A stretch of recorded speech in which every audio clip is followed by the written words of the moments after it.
Hello and welcome to CBS News in Brief. My name is Yunis Dekow.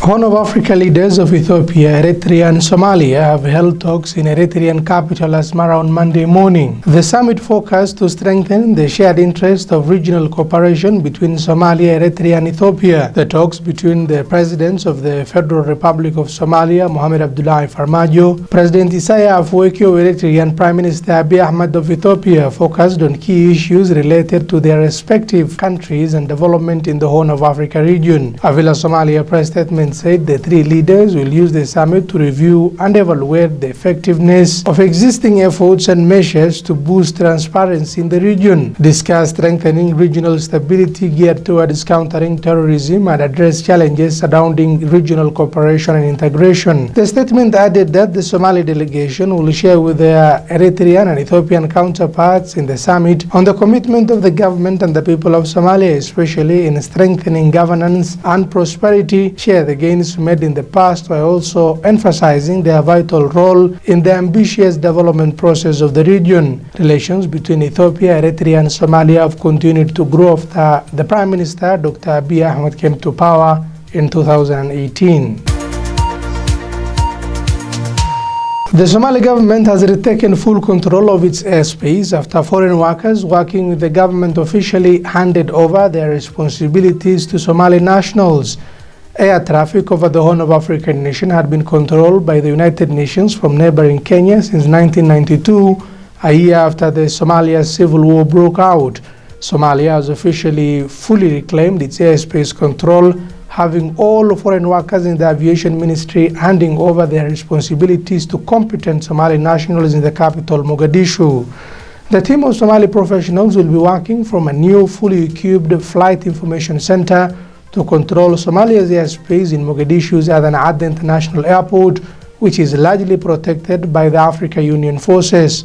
The handing over ceremony was attended by government ministers, lawmakers, foreign diplomats, security chiefs and officials of the International Civil Aviation Organization. Valentine Kiomba, who headed the outgoing team, urged the Somali government to continue with the work they started. The Federal Minister for Transportation and Aviation, Mohamed Abdullahi Salad Omar, said the move came after ICAO, an NGO body under the United Nations, handed over the airspace control to Somalia. The minister appreciated the good work of the foreign workers and the ICAO organization, who he said worked tirelessly with the work in the Aviation Control Office until now that they have secured local educated staff. The United Nations Development Programme, UNDP and ICAO founded a civil aviation caretaker authority for Somalia following the collapse of government in 1991.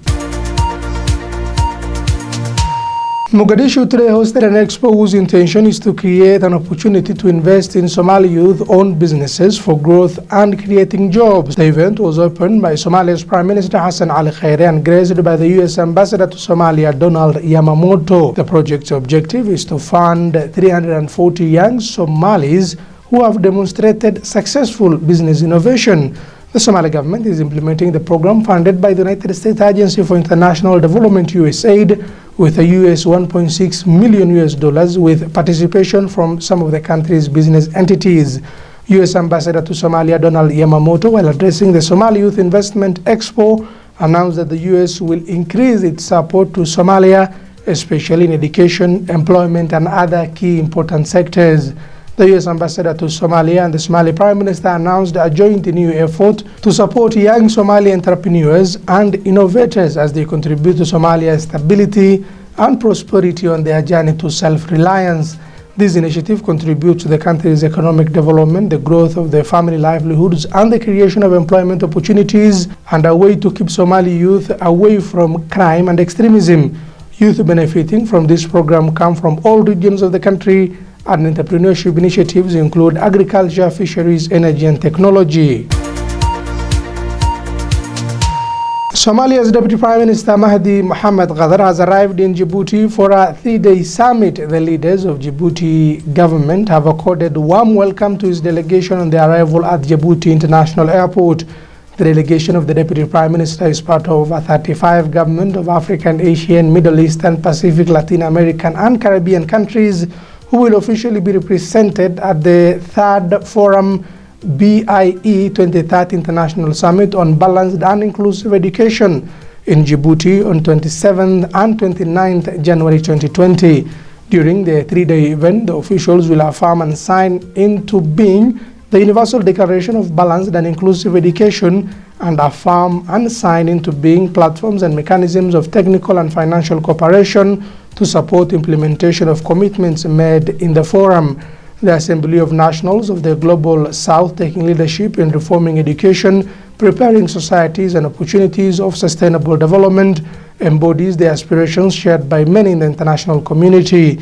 The Universal Declaration follows in the spirit of previous international agreement on education. It combines those ideas, links them with novel concepts, and situates them structure resting on 4 key pillars of balanced and inclusive education. The first forum of the BIE 2030 was held at the United Nations in Geneva, Switzerland in December 2017.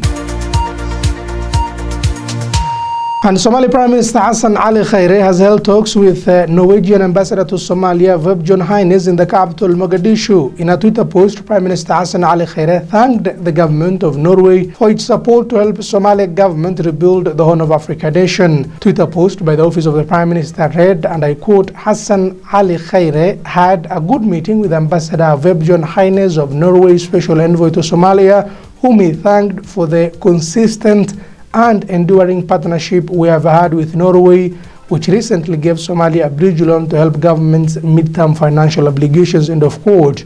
Last October, Norway announced to provide a $359 million a bridging loan to Somalia's 2020 to clear the debt owed to the World Bank's International Development Association, signalizing a major step towards the country's debt relief.